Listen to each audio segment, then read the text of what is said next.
दोस्तों, बहुत बहुत नमस्कार। कैसे हैं आप सभी लोग? मैं आपका दोस्त संतोष कुमार शर्मा JRS एकेडमी के ऑनलाइन प्लेटफॉर्म पे आपका बहुत बहुत हार्दिक स्वागत और अभिनंदन करता हूं। दोस्तों, स्टाफ सिलेक्शन कमीशन यानी कि कर्मचारी चयन आयोग या SSC एक बड़ा प्लेटफॉर्म है नौकरी देने के लिए। एक बहुत बड़ी ऑर्गेनाइजेशन है जो भारत के बेरोजगार युवाओं के लिए उम्मीद की एक किरण है। यह नियमित रूप से अपनी भर्तियों को पूरा कर रहा है और हम सभी लोग इसकी तरफ बड़ी आशा के साथ देखते हैं। आप भी देखते होंगे स्टाफ सिलेक्शन कमीशन की जो परीक्षाएं होती हैं उसमें जो सबसे पॉपुलर परीक्षा है SSC का CGL, उसके बाद SSC का CHSL और MTS, और भी परीक्षाएं हैं। लेकिन ये जो 3 परीक्षाएं हैं, इन तीनों परीक्षाओं में गणित का वर्चस्व है, बोलबाला है। तो जो SSC के लिए गणित पूछी जा रही है दोस्तों, उस गणित में 2 प्रकार की गणित पूछी जा रही है। एक जिसको हम लोग कहते हैं प्रारंभिक गणित और दूसरा जिसको हम लोग कहते हैं उच्च गणित। उच्च गणित अर्थात कुछ लोग इसको एडवांस मैथमेटिक्स भी कहते हैं। तो SSC में जो गणित है दोस्तों, बड़ा आराम से देखें आप लोग।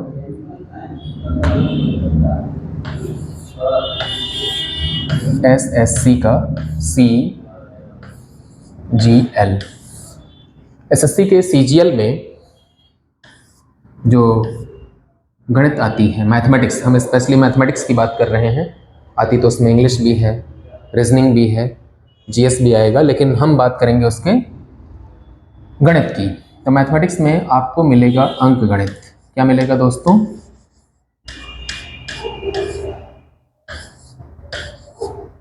अंक गणित, जिसको अरिथमेटिक कहा जाता है। इसके अलावा आपको पढ़ना है उसमें बीज गणित।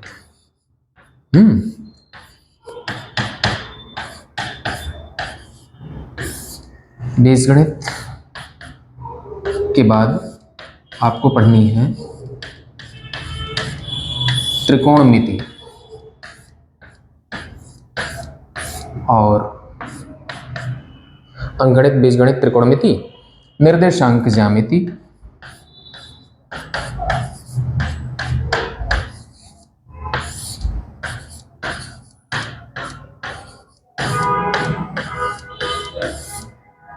और इसके अलावा ज्यामिति। ज्यामिति आप लोग जानते हैं, ज्यामिति को रेखा गणित भी कहा जाता है दोस्तों, और आप लोग अंग्रेजी में ज्योमेट्री कहते हैं, ठीक है। और मेंसुरेशन, मेंसुरेशन को हम लोग कहते हैं ठोस ज्यामिति, ठोस ज्यामिति। इसके अलावा एक टॉपिक है सांख्यिकी। सांख्यिकी के सवाल कम आते हैं आमतौर पे, लेकिन आते तो हैं। अब ये जो आप देख पा रहे हैं, अंकगणित है, बीजगणित है, त्रिकोणमिति है, निर्देशांक ज्यामिति है, ठोस ज्यामिति है। इसके अलावा सांख्यिकी का नाम मैंने लिखा नहीं है। तो इन सभी में सबका अपना अपना महत्व है। अंकगणित का कवरेज थोड़ा ज़्यादा होता है, लेकिन विगत वर्षों की परीक्षाओं के प्रश्न पत्र देखने के बाद ये पता चला कि बीजगणित का और त्रिकोणमिति का या ज्यामिति का कवरेज भी कम नहीं है। ठोस ज्यामिति अपने आप में एक विशेष महत्व रखता है दोस्तों। तो बात करते हैं हम लोग अब ठोस ज्यामिति के बारे में। तो ठोस ज्यामिति क्या है, इस पे हम लोग चर्चा कर लेते हैं। ध्यान से देखें आप लोग।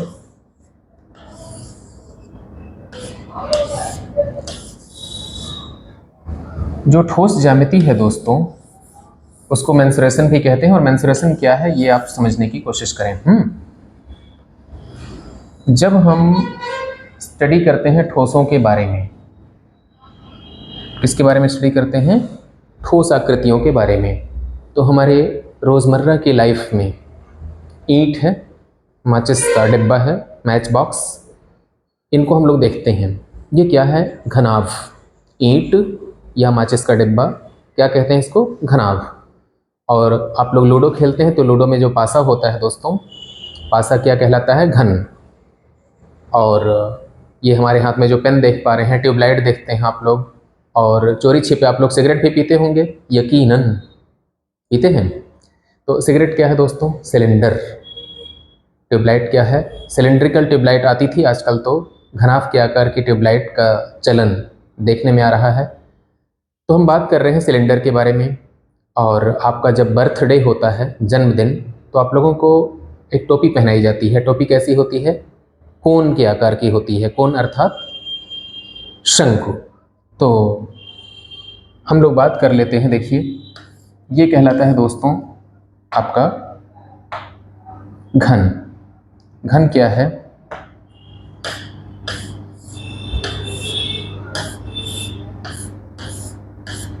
इसे घन कहते हैं। ये देखिए, इसे हम लोग कहते हैं घनाभ, और इसे हम लोग कहते हैं दोस्तों बेलन। बेलन अर्थात सिलेंडर, ठीक है। और ये कहलाता है हमारे लिए शंकु। ये शंकु है दोस्तों, और ये है गोला, ठीक है। इन आकृतियों के बारे में हमको जानना है। क्या जानना है इनके बारे में? जो घन है उसका पृष्ठ क्षेत्रफल, पृष्ठ क्षेत्रफल अर्थात सरफेस एरिया, और हमको सीखना है आयतन। आयतन अर्थात वॉल्यूम। तो हमको घन के सरफेस एरिया, वॉल्यूम, और घन में एक पैरामीटर होता है दोस्तों, उसका नाम होता है विकर्ण। विकर्ण अर्थात डायगोनल। उन तीनों के बारे में पढ़ाई करनी है। तो घन का जो आयतन होता है उसके बारे में पहले हम लोग बात कर लेते हैं। तो घन का आयतन क्या होता है दोस्तों? आप लोग जानते हैं घन का आयतन क्या होता है? ध्यान से देखें।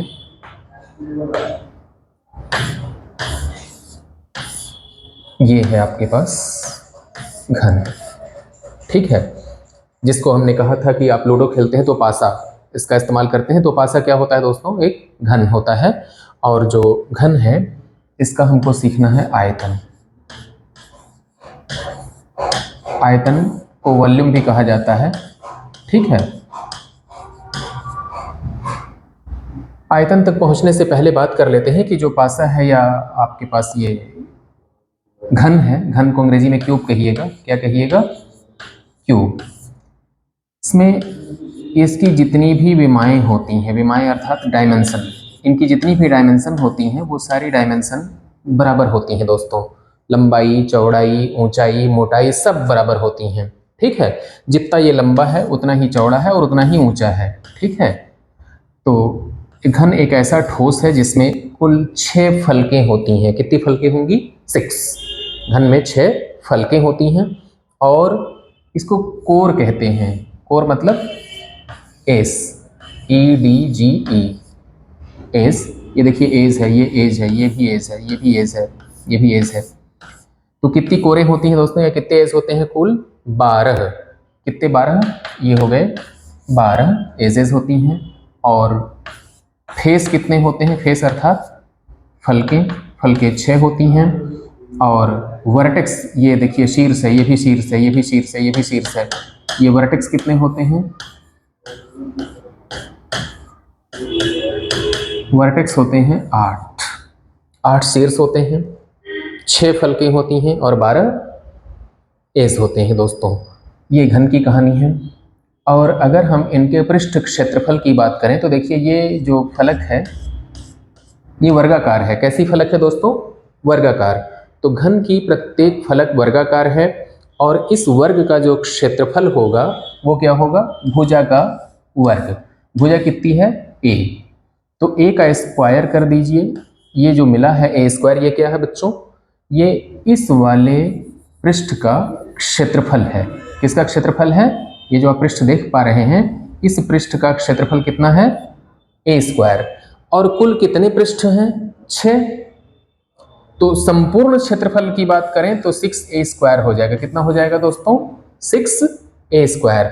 और ये जो 6a स्क्वायर आप देख पा रहे हैं, यही घन का संपूर्ण पृष्ठ कहलाता है, या इसको अंग्रेजी में कहते हैं total surface area of the cube. Total surface area of the cube ये कहलाता है घन का संपूर्ण पृष्ठ। और अगर हम बात करें घन के आयतन की, तो आयतन क्या होता है दोस्तों? आइए देखते हैं। घन का जो आयतन होता है दोस्तों, वॉल्यूम।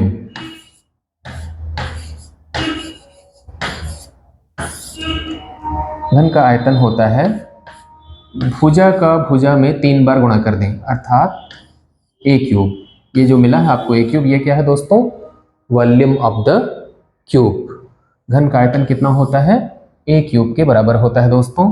और आयतन को हम लोग क्यूबिक मीटर या क्यूबिक सेंटीमीटर में रिप्रेजेंट करेंगे। तो लिखने का तरीका क्या होगा दोस्तों? मीटर के ऊपर पावर में 3 लगा दीजिए, या फिर सेंटीमीटर लिख करके पावर में 3 लगा दीजिए। ये कहलाता है मीटर क्यूबिक और ये है सेंटीमीटर क्यूबिक। ये यूनिट है, मात्रक है। किसका मात्रक? आयतन का। आयतन चाहे घन का हो, घनाभ का हो, बेलन का हो, सभी में जब आयतन को हम लोग रिप्रेजेंट करेंगे तो उसका यूनिट क्या होगा? मीटर क्यूबिक, या तो सेंटीमीटर क्यूबिक, या तो मिलीमीटर क्यूबिक। ठीक है। बहुत बड़े मात्रक होंगे तो किलोमीटर क्यूबिक होंगे।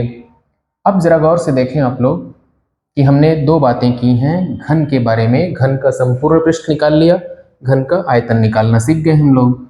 अब हम लोग बात करेंगे घन के विकर्ण के बारे में। घन का विकर्ण कैसा होता है दोस्तों? इस बात को समझिए।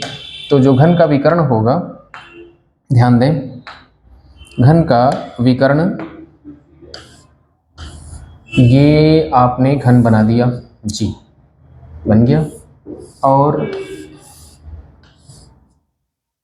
इस घन में आप इस लाइन को ध्यान से देखें।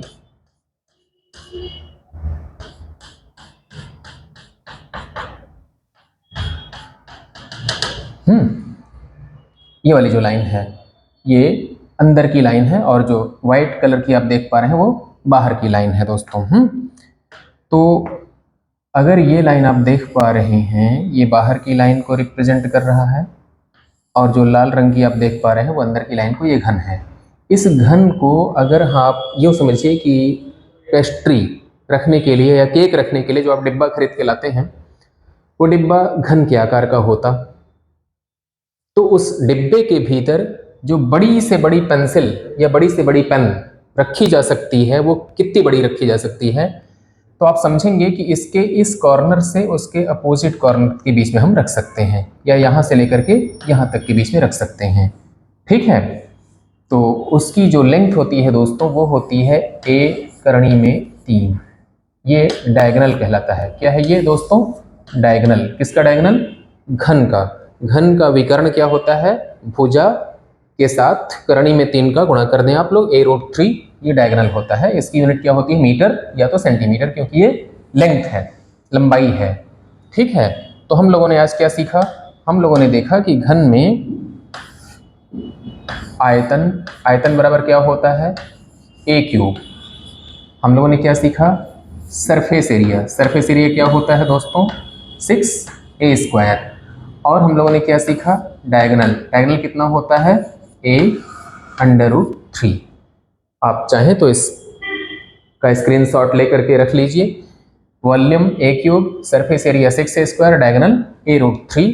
और हम यूनिट भी लिख दे रहे हैं साथ साथ, आपके लिए यूनिट लिख देते हैं। देखिए, वॉल्यूम को मीटर क्यूबिक या तो सेंटीमीटर क्यूबिक में लिखिएगा, और सरफेस एरिया को मीटर स्क्वायर या सेंटीमीटर स्क्वायर में लिखिएगा, और डायगोनल को मीटर या सेंटीमीटर में लिखिएगा। ठीक है।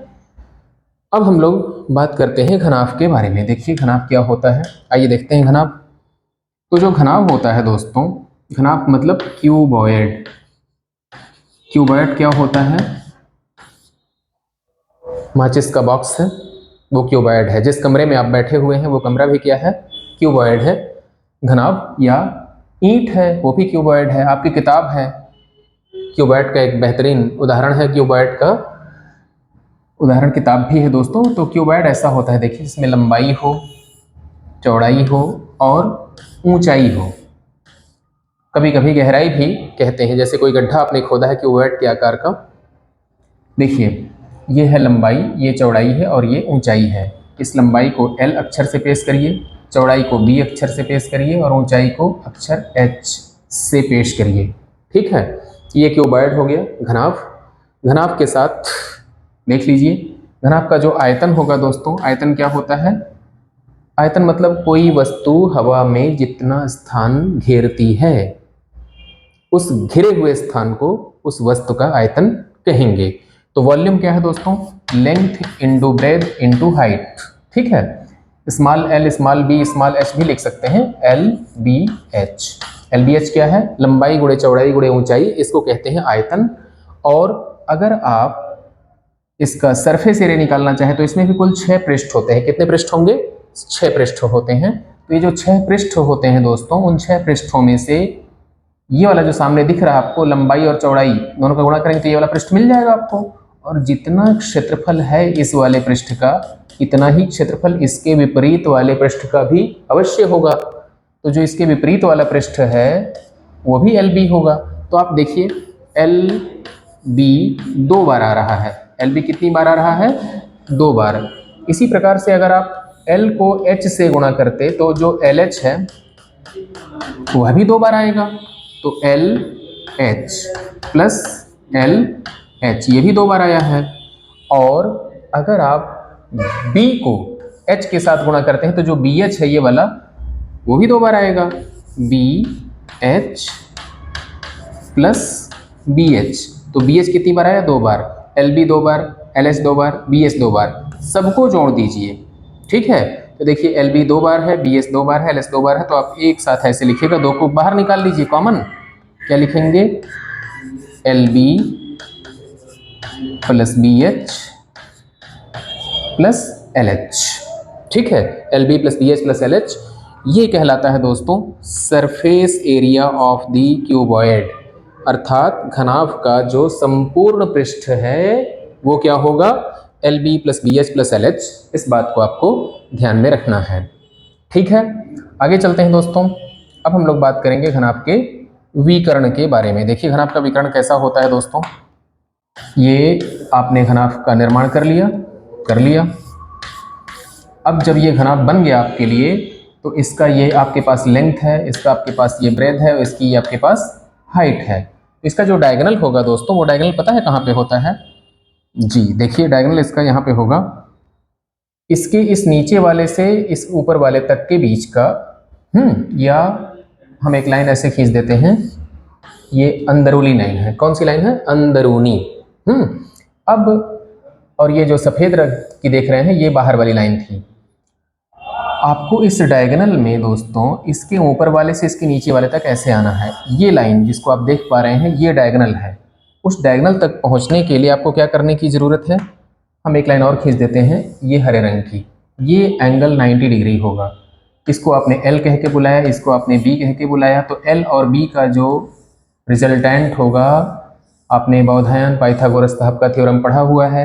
ये एल है, ये बी है, तो ये क्या हो जाएगा दोस्तों? अंडर रूट एल का स्क्वायर प्लस बी का square.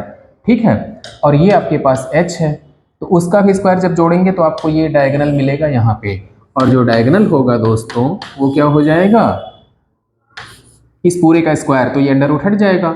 L square plus B square plus इनका स्क्वायर एच स्क्वायर, ये डायगोनल कहलाता है दोस्तों। तो किसी भी घनाभ का या क्यूबॉइड का जो विकर्ण है, जो डायगोनल है, वो क्या होगा?